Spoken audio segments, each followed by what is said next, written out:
Olá, bem-vindo ao JR Trade. Ideias icônicas constroem marcas icônicas. Esse é o lema de uma das principais e maiores agências de publicidade do país, que agora volta a se chamar DPZ.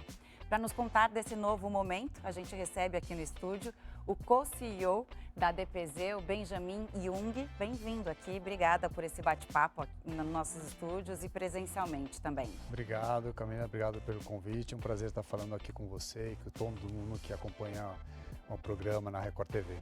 Bom, vale lembrar que toda quarta-feira, às 7h30 da noite, tem episódio novo do JR Trade nas plataformas digitais da Record TV.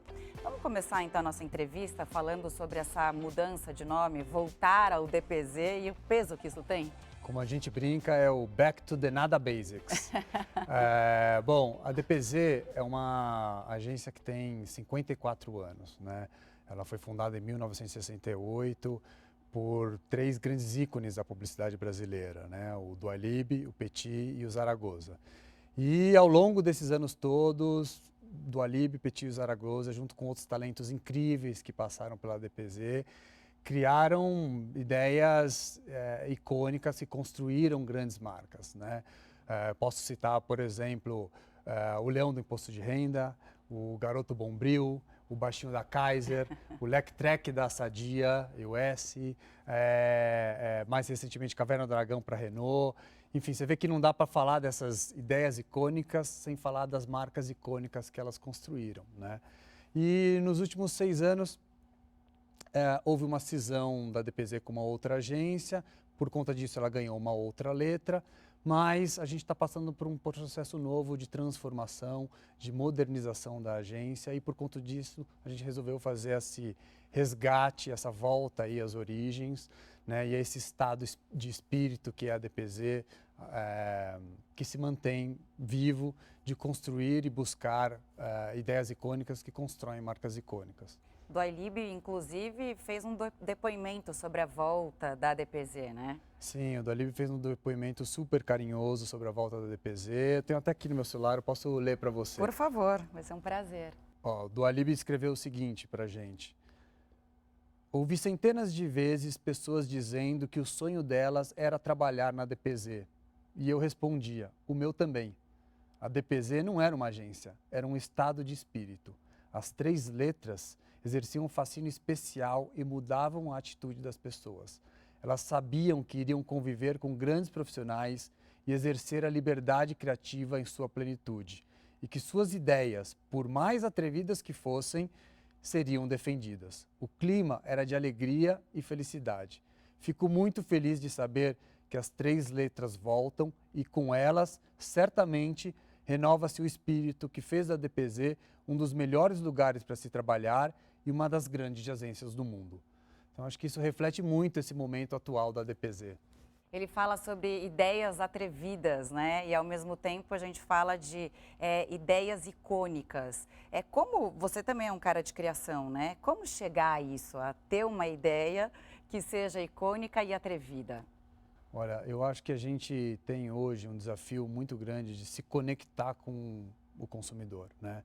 De buscar uma verdade que seja comum a ele e comum à marca, né? Então, para se chegar nisso, nesse insight, a gente tem, obviamente, diversas ferramentas, diversos dados, né? Acho que essa também é a grande beleza da DPZ de ser parte de um grande grupo como o Grupo Publicis, né? Que investe milhões de dólares em tecnologias, ferramentas, empresas que dão a nós acesso a diversos insights e dados que outras agências independentes não conseguem ter, né? E com isso a gente consegue ter uma base muito sólida para se trabalhar. Mas dados são commodities, né? Acho que aí é que entra todo o poder da criatividade, acho que aí é que entra toda a história da DPZ para moldar, craftar esses dados para se chegar de fato numa ideia que seja verdadeira, que possa conectar de verdade com o consumidor. E você tem um exemplo para dar para a gente de um insight criativo e de uma campanha que deu certo, recente? Olha, a gente tem um case que foi recentemente até premiado com um F, que é um prêmio que alia criatividade e efetividade, que é um case que a gente fez para Nescafé. Acho que esse case também é feliz porque ele mostra como a criatividade tem o poder de ir muito além da publicidade, né? A criatividade pode ser usada até para se criar um produto, quando o briefing não necessariamente é esse, né? No caso de Nescafé, o que aconteceu foi que Nescafé é muito conhecida como uma marca de café solúvel, né? Eles são líderes de mercados em cafés, mas eles queriam ampliar aí o seu market share e para isso eles lançaram outras duas marcas dentro da categoria de café premium torrado e moído, Nescafé Gold e Nescafé Origins. Já faz algum tempo que eles lançaram essas marcas, mas começaram a perceber que o consumidor não estava fazendo o trade-up dentro da própria marca, né? E isso que era uma grande incógnita, né? Mas se a gente é uma love brand, por que ele não está fazendo o trade-up dentro da própria marca?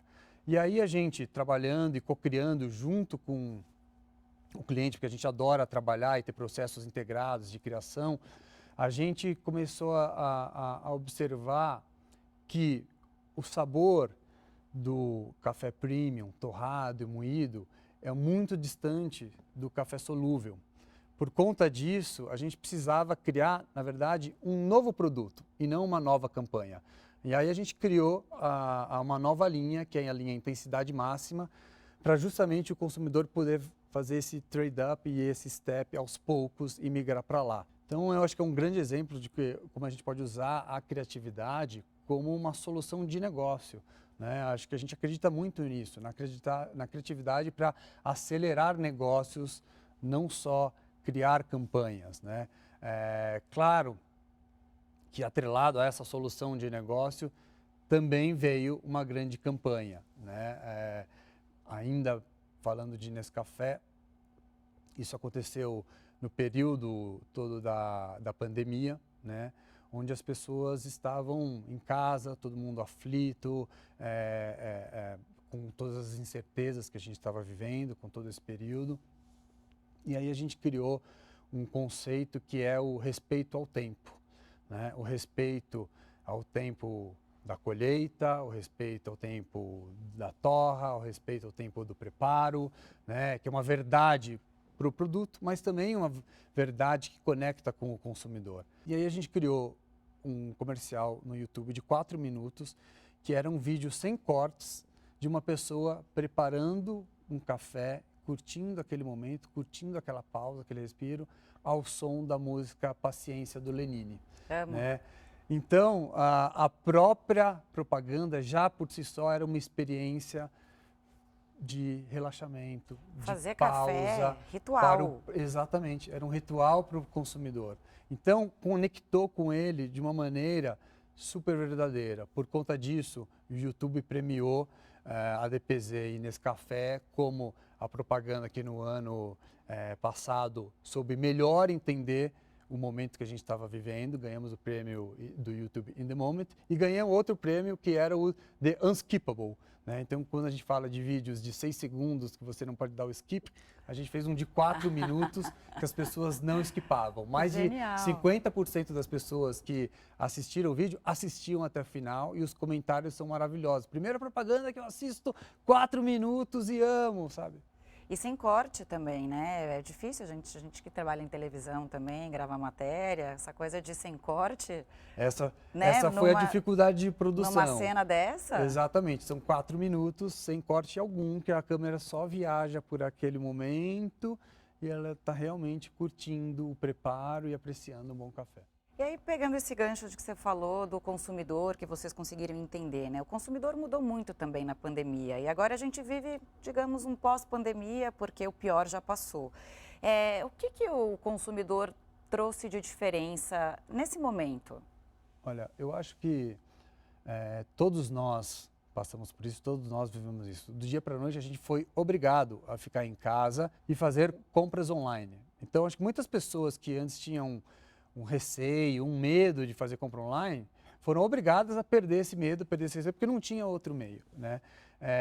E esse hábito se manteve, foi incorporado mesmo depois da reabertura, né? Então, acho que o e-commerce realmente sofreu um grande boom e foi acelerado muito por conta da pandemia.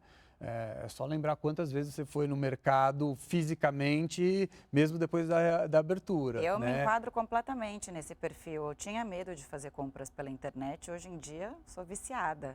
Tudo que eu posso fazer online é que às vezes dá um prazer de você ir lá comprar uma coisinha ou outra, mas inclusive para ver preço, né? Você fica ali no celular, navegando, esse eu quero, esse aqui não. Não, desisti, aí você tira, né? Pois é, isso mudou completamente a forma da gente de consumir e foi muito acelerado por conta da pandemia. Hoje em dia, a gente até não fala só de e-commerce, a gente fala muito do social commerce, né?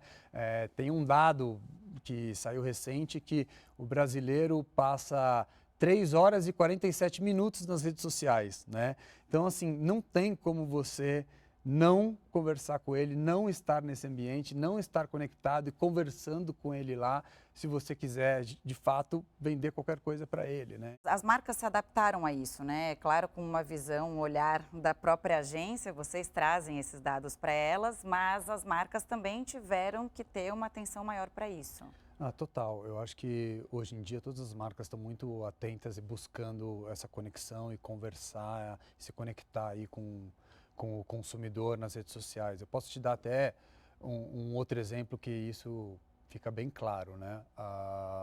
De como as marcas podem se aproveitar das redes sociais para gerar engajamento. A gente começou a trabalhar com o Pizza Hut e a gente propôs para eles lá atrás, ainda durante o período da pandemia, trazer o Paulo Vieira como embaixador.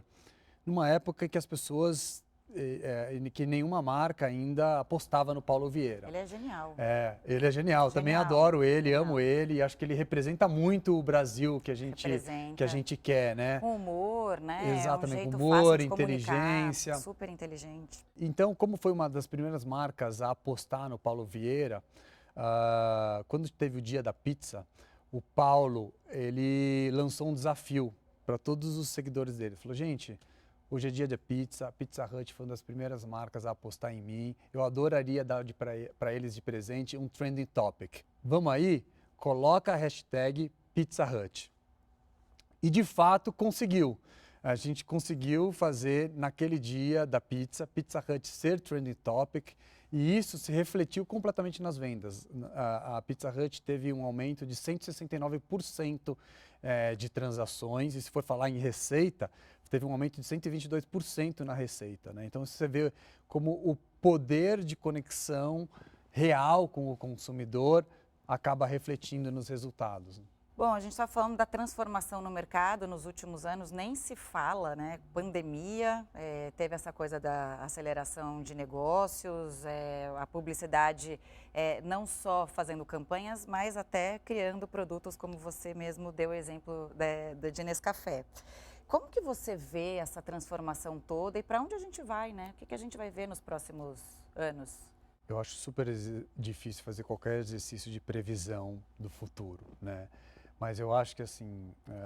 Até porque a gente aprendeu que a gente não consegue prever nada. Não consegue prever nada, exatamente. Quando a gente ia imaginar que um vírus ia transformar... Mudar completamente a nossa vida e acelerar muitas coisas como acelerou, né? Exatamente. Mas olha, sem dúvida nenhuma, acho que eu estou nesse mercado há 25 anos e para mim, o que foi muito significativo e emblemático foi essa multiplicidade de meios que a gente tem agora para se conectar com o consumidor. Eu gosto muito de falar se conectar porque acho que é mais do que falar com o consumidor, né? A gente precisa criar essa conexão de verdade. Tem a troca. Exatamente.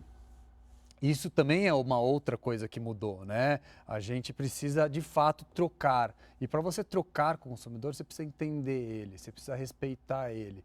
Ele precisa se sentir respeitado e representado. Eu acho que essa foi outra grande mudança muito favorável que a gente teve e está vendo cada vez mais nos últimos anos, que é a representatividade na propaganda, sabe? Eu acho que não tem mais como hoje a gente fazer campanhas que sejam fracionadas, que não olha para o público com toda a sua diversidade de pele, de raças, de regiões, sotaques diferentes, crenças diferentes. A gente precisa representar esse consumidor e mostrar ele nas comunicações, e acho que a gente tem percebido cada vez mais isso aí no dia a dia, né? Você já falou aqui na entrevista, deu uma pincelada, mas eu queria que você falasse mais sobre a efetividade criativa, né? Você é um cara de criação, o que significa exatamente isso?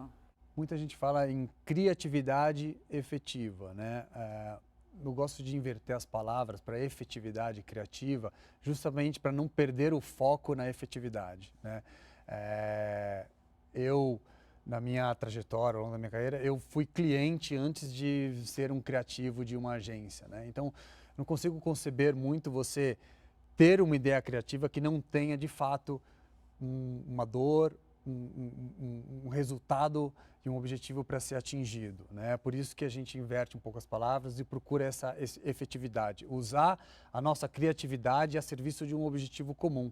É por isso até que hoje na DPZ a gente gosta muito de trabalhar com success fee, né? Quando a dor e o objetivo do cliente passa a ser de fato a minha dor e o meu objetivo, porque o meu objetivo não tem que ser ganhar um prêmio, o meu objetivo tem que ser de fato entregar o objetivo dele e aí sim ser premiado por isso. E hoje recebemos aqui no JR Trade o co-CEO da DPZ, Benjamin Jung. Benjamin, conta um pouco agora sobre essa sua função de co-CEO da DPZ. Qual é o desafio e qual é o legado que você quer deixar? Olha, eu sou co-CEO junto com o Fernando Diniz, né, que é o meu parceiro aí nesse grande desafio aqui que a gente tem de transformar a DPZ. E a gente é uma dupla, né? Além de co-CEO, além de olhar para toda a operação, eu também tenho o chapéu de Chief Creative Officer e ele também tem o chapéu de Chief Strategic Officer, né? Então ele olha muito para a estratégia, eu olho muito para a criação. A gente troca muito, como eu te falei, a gente prefere trabalhar de um jeito muito mais integrado, sem barreiras, sem departamentos, né? E a gente é o maior exemplo disso, né? Então já vem lá de cima o exemplo de que dá para trabalhar junto, um ouvindo o outro. Muitas vezes são ideias brilhantes que vêm dele, muitas vezes vêm pensamentos e raciocínios estratégicos de mim, e assim a gente vai descendo, acho que para toda a agência, né? E a sustentabilidade é um assunto, um ponto muito falado e importante hoje. Vocês trouxeram isso de alguma forma nas campanhas de vocês? Sim, a gente tem um case recente também, super bacana para a Electrolux.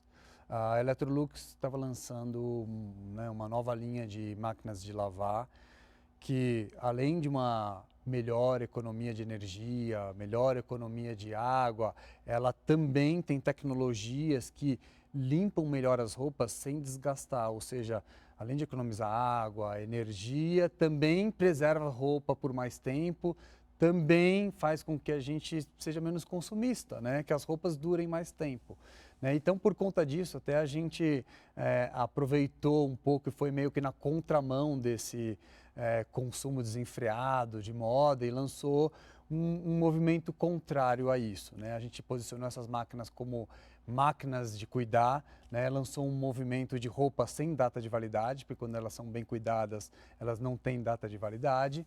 E a gente trouxe até a Mônica, do Maurício de Souza, como uma das grandes embaixadoras desse movimento, para mostrar que dá para fazer história repetindo o mesmo look, né? Uma personagem que está aí com o mesmo look há décadas e continua na moda, continua agradando todo mundo. Maravilhoso isso. Bom, queria falar também do metaverso, né? Porque eu amo esse assunto. E eu estava até vendo uma entrevista de um especialista em tecnologia, que a gente sempre entrevista aqui, e ele trouxe o seguinte pensamento. Quando a gente estava ali atrás, a gente não imaginava, por exemplo, o peso que as redes sociais iam ter na nossa vida. E isso acontece hoje com o metaverso. O metaverso, as pessoas ainda não entenderam o que é e o que ele vai trazer para a gente num futuro próximo. Eu queria saber o que você acha sobre isso, se você concorda com ele. Olha, eu concordo totalmente com ele. Vou até te contar uma historinha. Outro dia eu cheguei em casa E aí meu filho veio correndo, me abraçar, estava conversando com ele virou para mim, papai, você não acredita, hoje encontrei o Matheus, lembra do Matheus? O Matheus que mudou de escola, pô, perguntei para ele como é que tá na escola dele, se tá legal, se ele fez novos amigos, a gente brincou disso, brincou daquilo, tal. Ele contou com tanta intensidade, assim, aquela experiência que ele tinha. Eu falei, putz, que legal, você encontrou o Matheus aonde? No clube? Ele falou, não, no Roblox. Né? E que, para quem não sabe, o Roblox é um metaverso infantil. Então, assim, você vê como tem uma nova geração inteira vindo, onde não tem a menor distinção do que é um metaverso, do que é, a vida real. Existe uma simbiose total dos mundos, né? E essa é a geração que a gente vai estar anunciando logo mais. Meu filho está com 10 anos, vai ser um consumidor nos próximos anos, né? Já é, hein? Exatamente, já é.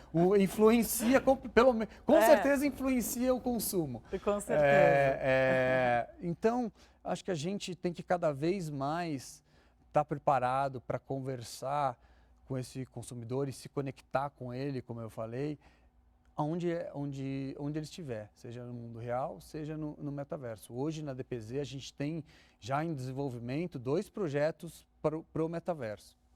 E dá para contar um pouquinho? Não dá. Não? não dá porque são sigilosos, a gente ainda está em desenvolvimento, como leva um certo tempo. E é engraçado, porque para mim não é uma realidade, mas para vocês como agência já, o metaverso já está acontecendo, né? E é importante. Total, eu acho que tem inúmeros exemplos de marcas que já estão fazendo coisas incríveis aí dentro do metaverso. Deixa eu te perguntar uma coisa, como ter um insight, então, que vai chamar a atenção do cliente?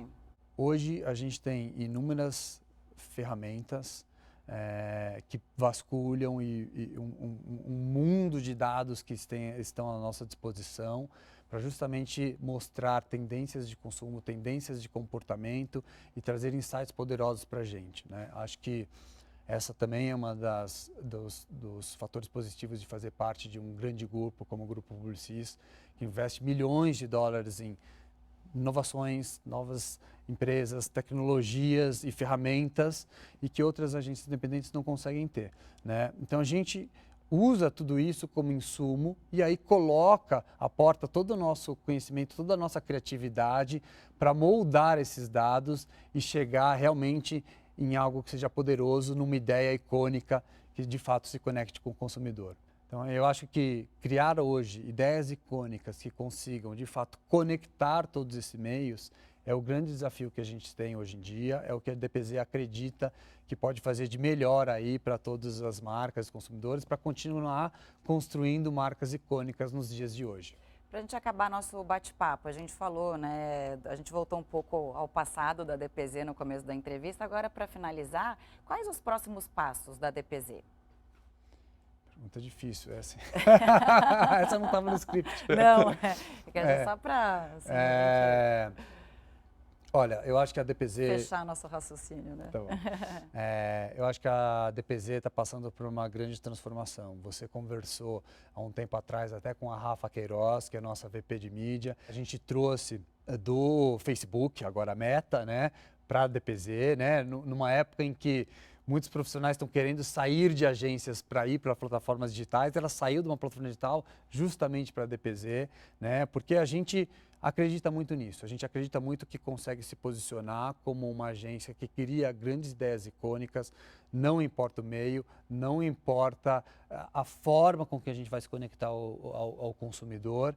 E para isso a gente precisa se modernizar, precisa se apoiar muito no uso de dados, de ferramentas e sem esquecer o que fez a DPZ ser essa agência icônica, que são as ideias icônicas e como que a gente junta tudo isso. Ideias atrevidas, né? Ideias atrevidas e pessoas idem, né? A gente adora pessoas atrevidas, estamos montando um time hoje super diverso, cheio de pessoas atrevidas. É divertido trabalhar, né? É divertido, a gente está sempre rindo, trocando. Eu acho que esse espírito, como o Dualib falou, é o que permanece ali na DPZ, seja do passado, seja do futuro.